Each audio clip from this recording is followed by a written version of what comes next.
الحمد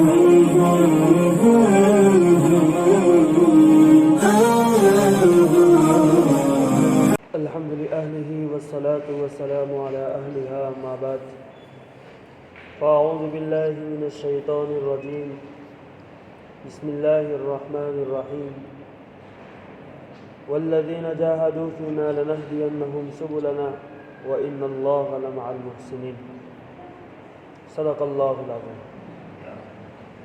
میرے محترم دوستوں اور بزرگوں، دنیا کے اندر دو طرح کی محنتیں چل رہی ہیں۔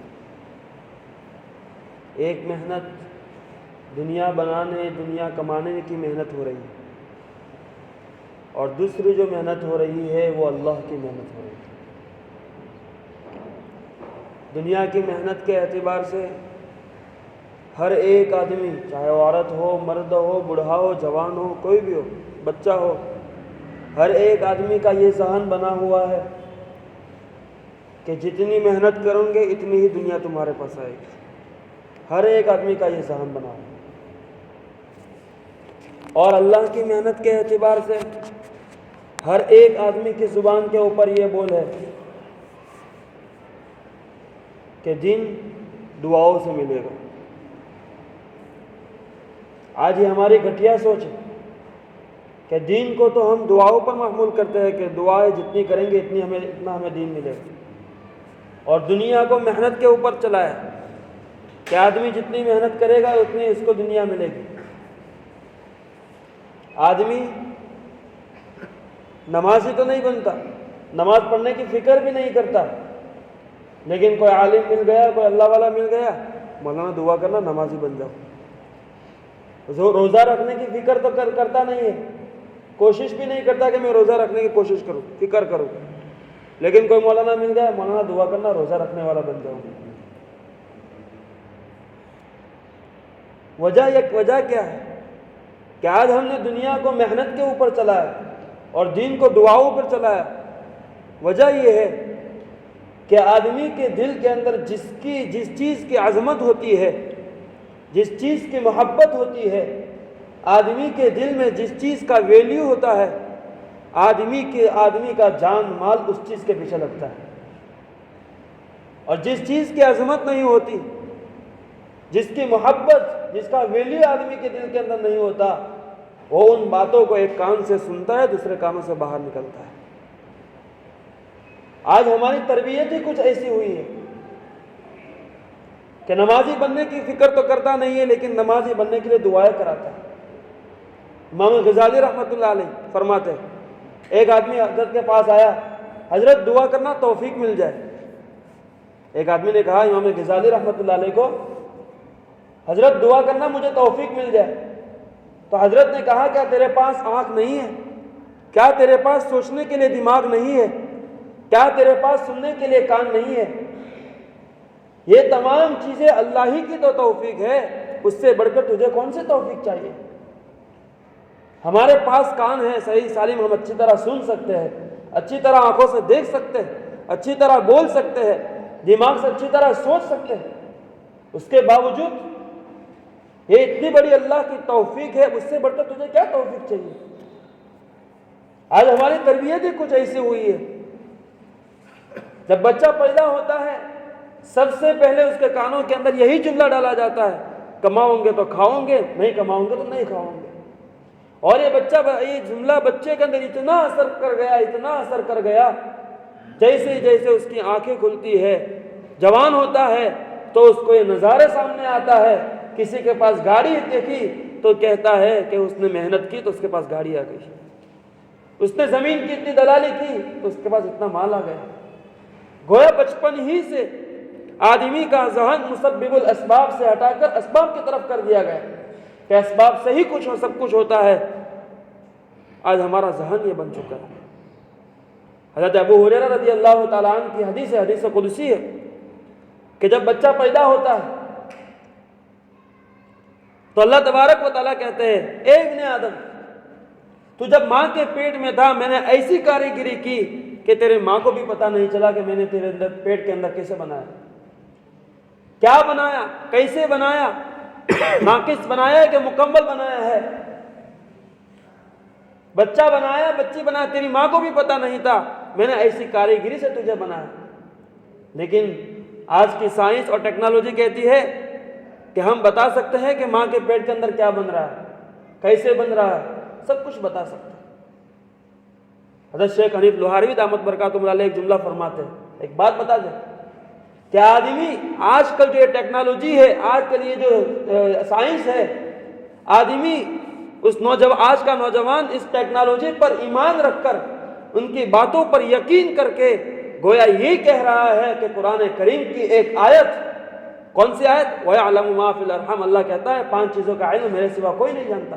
وَيُنَزِّلُ الْغَيْثَ، کہ بارش کہاں برسے گی، کتنی برسے گی، کب برسے گی، کوئی نہیں جانتا، یہاں تک کہ اللہ کا نبی بھی نہیں جانتا کہ بارش کب برسے گی۔ لیکن آج کل بارش برس گئی، فلاں چیز کی وجہ سے بارش برس گئی۔ آج ہمارا حال دیکھ لیجئے، گھر کے اندر آدمی آیا اور فوراً لائٹ چلی گئی، تو پنوتی ہے تیری وجہ سے لائٹ چلی گئی۔ ہمارا یہ حال ہے۔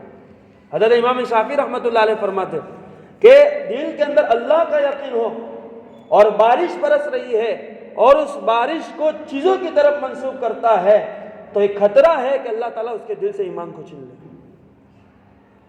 دل میں تو اللہ کا یقین اور بارش برس رہی ہے، اس کو چیزوں کی طرف منسوخ کر رہا ہے۔ صلح حدیبیہ کا واقعہ اٹھا کر دیکھ لیجئے، سن ہجری 6 کے اندر اللہ کے نبی علیہ الصلوۃ والسلام جا رہے اور روک دیا گیا، مکہ میں جانے نہیں دیا گیا، وہاں رات کو قیام کر لیا۔ اب رات کو بارش ہوئی، صبح کے وقت اللہ کے نبی نے صحابہ کرام سے فرمایا تم جانتے ہو میرے مولا نے کیا کہا مجھے؟ صحابہ کو کہہ رہے ہیں اللہ کے نبی تم جانتے ہو میرے مولا نے مجھے کیا کہا؟ صحابہ کرام نے کہا اللہ و رسول عالم، اللہ اور اس کا رسول زیادہ جانتا ہے، ہم نہیں جانتے۔ تو پھر اللہ کے نبی علیہ الصلوۃ والسلام نے بتایا کہ اللہ نے مجھے یہ بتلایا کہ بارش برسی، اس بارش کے برسنے کے بعد کچھ لوگ اپنے ایمان کے اوپر باقی رہے اور کچھ لوگ اپنے ایمان سے ہاتھ دھو بیٹھے۔ صحابہ کرام نے کہا سمجھ میں نہیں آیا یہ کیا ہے؟ تو اللہ کے نبی نے فرمایا جب بارش آسمان سے برسی تو کچھ لوگوں نے کہا کہ یہ بارش جو برسی ہے اللہ کی طرف سے برسی ہے، گویا اس قول کی وجہ سے وہ اپنے ایمان کے اوپر باقی رہے، اور کچھ لوگوں نے کہا کہ یہ بارش جو برسی ہے فلاں ستارے کی وجہ سے برسی ہے، فلاں آفتاب کی وجہ سے برسی ہے، فلاں چیز کی وجہ سے برسی ہے، گویا اس کہنے کی وجہ سے وہ اپنے ایمان سے ہاتھ دھو بیٹھے۔ آج ہمارا حال یہ دیکھ لیجئے، بلی سامنے سے چلی گئی، راستہ کاٹ لیا تو کیا کیا ہم سوچتے ہیں، گھر میں کوئی چیز آ گئی، کوئی آفت ہو گئی، تیری وجہ سے آفت آ گئی، تو پنوتی ہے۔ ہمارا یہ حال ہے، ہم ایسے الفاظ زبان سے نکالتے ہیں، ایسے الفاظ زبان سے نکالتے ہیں کہ گویا ہم اللہ کے عذاب کو بھڑکانے والے بن چکے۔ تو غرض میں کہہ رہا تھا کہ حضرت فرماتے تھے کہ وَيَعْلَمُ مَا فِي الْأَرْحَامِ، کہ ماں کے پیٹ میں کیا ہو رہا ہے، کیسے بن رہا ہے، کیا بن رہا ہے، کوئی نہیں جانتا اللہ کے علاوہ۔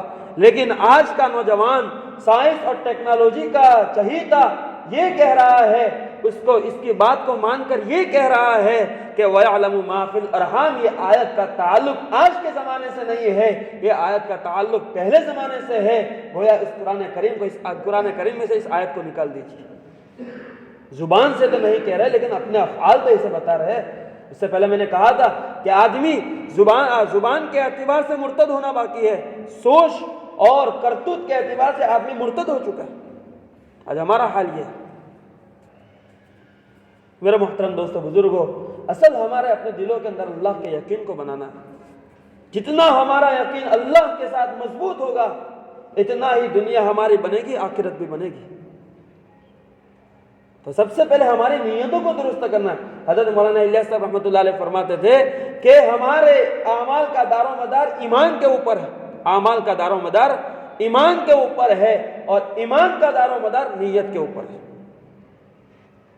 کہ آدمی کی نیت اگر صحیح ہے تو اللہ تبارک و تعالیٰ اس نیت کی وجہ سے اس کو کامل ایمان عطا کرے گا۔ اگر آدمی کی نیت میں کھوٹ ہوئے تو اللہ تبارک و تعالیٰ اس کو منافق بنائے گا۔ تو ہم پہلے اپنی نیتوں کو صحیح کریں، درست کریں، اور اس کے بعد اپنے ایمان کو، اپنے یقین کو بنانے کی فکر کریں۔ زندگی ہمارے کیسی غفلت کے اندر گزر رہے ہم نہیں جانتے۔ بس ہمارا صبح سے اٹھے شام کو سوئے، کیا ہوا کیا کیا ہم نہیں جانتے۔ کوئی محاسبہ نہیں ہماری زندگی کے اوپر۔ اس کے باوجود ہم ڈرتے بھی نہیں ہیں اللہ کے عذاب پر۔ حضرت مولانا انعام الحسن صاحب رحمۃ اللہ علیہ فجر کی بعد مجلس کے اندر ایک فرما رہے تھے کہ جب سورج گرہن ہوا اللہ کے نبی نے دعا کی اللہم انا نعوذ بک من عذاب القبر، اے اللہ مجھے عذاب قبر سے بچا۔ تو مولانا نے کہا کہ یہاں اللہ کے نبی دوسری بھی دعائیں مانگ سکتے تھے، عذاب قبر کی ہی کیوں دعا مانگی؟ تو حضرت نے کہا کہ یہاں اس دنیا کے اندھیرے کو دیکھ کر اللہ کے نبی کو قبر کا اندھیرا یاد آ گیا، تو معصوم تھے، بخشے بخشائے تھے، ڈرنے کی کیا ضرورت تھی ان کو؟ پوری زندگی پوری دنیا انہی کے لیے بنائی گئی تھی، جنت کا فیصلہ بھی ہو چکا تھا ان کے لیے، لیکن پھر بھی کہہ رہے کہ وہاں دنیا کا اندھیرا دیکھ کر قبر کا اندھیرا مجھے ان کو یاد آ گیا۔ پھر آگے تو حضرت فرماتے ہیں دعا کرو کہیں ایسا نہ ہو کہ میرے گناہوں کی وجہ سے موت کے وقت میرا چہرہ بھی کالا کر دیا جائے۔ کیا کہتے ہیں؟ دعا کرو میرے گناہوں کی وجہ سے کہیں ایسا نہ ہو اللہ تعالیٰ موت کے وقت میرا چہرہ بھی کالا کر دے۔ آج ہم ڈر رہے ہیں اللہ سے، زندگی گزر رہی ہے ہمارے، نمازوں کو چھوڑ کر زندگی گزار رہے، اللہ کے احکام کو چھوڑ کر زندگی گزار رہے، اس کے باوجود آج ہمارے دلوں میں اللہ کا ڈر نہیں، اللہ کا خوف نہیں۔ وجہ یہ ہے کہ آج ہمارا اللہ سے یقین مضبوط نہیں ہوا۔ جتنا اللہ سے یقین مضبوط ہوگا اتنا قربانی دینا ہمارے لیے آسان ہوگا۔ دنیا کے لیے تو ماشاءاللہ ہم قربانی دے رہے ہیں، دنیا کمانے کے لیے تو ماشاءاللہ ہم پورا جان مال دے رہے ہیں، لیکن دین کے پیچھے ہم اپنا جان مال نہیں دے رہے۔ وجہ یہی ہے اس دین کی عظمت دلوں سے نکل چکی ہے۔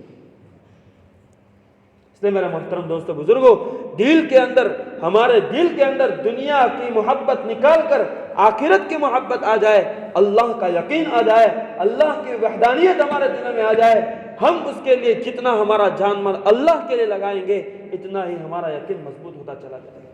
اسی لیے جب آوازیں لگائی جاتی ہے 4 مہینے چلے 3 دن کی جو نکالا جاتا ہے، کوئی مقصد دوسرا نہیں ہے، کوئی مقصد یہ نہیں ہے کہ ہمارے میمن مسجد نام ہو جائے کہ اتنی جماعتیں نکلی، 4 مہینے کی اتنی جماعتیں نکلی، 40 دن کی جماعت نہیں میرے محترم دوستوں، اپنی ذات کو بنانے کے لیے اللہ کے راستے میں نکالا جاتا ہے۔ جتنی ہماری ذات بنے گی اتنا ہمارے نسلوں تک ایمان کو پہنچے گا۔ آج یہاں ماحول ہے، اس سے اللہ کا شکر ہے، جہاں ماحول نہیں وہاں جا کر دیکھو موت کے وقت بھی لوگوں کو اللہ یاد نہیں آتا۔ موت کے وقت بھی مسجد ہے سامنے، یہاں سامنے گھر کے اندر موت ہو گئی ہے اور وہاں مسجد کے پاس بیٹھے ہوئے ہیں، اذان ہو چکی، نماز کی تیاری ہے، لیکن یہاں سے مسجد کے اندر نہیں آ رہا، اور کہتے ہیں کیوں نہیں آئے؟ مولانا ناپاک تھے، مسجد میں نہیں آ سکتے۔ آج یہ زندگی، قبر میں میت کو دفن کرنے کے لیے جا رہے، 100 میں سے 15 لوگ ایسے ہوں گے جو پاک ہو گئے، باقی لوگ ناپاک رہتے ہیں اور قبرستان میں اندر داخل نہیں ہوتے۔ ڈر لگتا ہے ناپاکی کے حالت میں قبرستان جائے گا تو ہمارا کیا ہوگا؟ اس لیے میرا محترم دوستو بزرگوں، یہ تھوڑا کچھ جو ماحول باقی ہے، یہ اللہ کا احسان مانو، اللہ کا احسان مانو کہ اللہ تبارک و تعالی تھوڑا کچھ دین کے لیے ہمیں قبول کیا ہے، تھوڑا کچھ دن کے لیے آسانی کے ساتھ نمازیں پڑھ سکتے ہیں، نمازوں کے لیے اللہ بھیج رہا ہے۔ اب دیکھیں جہاں عشاء کی نماز پڑھنے والا ہر ایک آدمی دیکھ لیجئے کہ ہم فجر میں کتنی پابندی کے ساتھ آتے ہیں، کتنی نمازیں ہمارے پابندی کے ساتھ ہوتی ہیں۔ یہ اللہ کا احسان ہے کہ تھوڑا کچھ اللہ اپنے دین کے لیے قبول کیا ہے، غنیمت سمجھ کر پورا کا پورا ہم آئے دین کے اندر، پورا کا پورا داخل ہو جائے۔ ہم اس کی محنت کرنا ہے، اس کی فکر کرنا ہے، کوشش کرنا ہے، نتیجہ اللہ کے ہاتھ میں ہے، ہمارے ہاتھ میں نتیجہ نہیں ہے۔ اس لیے بتاؤ میرا محترم دوستو بزرگوں، کون ساتھی اپنے آپ کو بنانے کے لیے، اپنے یقین کو بنانے کے لیے، اللہ کی وحدانیت کو دل میں بٹھانے کے لیے کون ساتھی ارادہ کرتا ہے کہ 4 مہینے کے لیے جائیں گے انشاءاللہ۔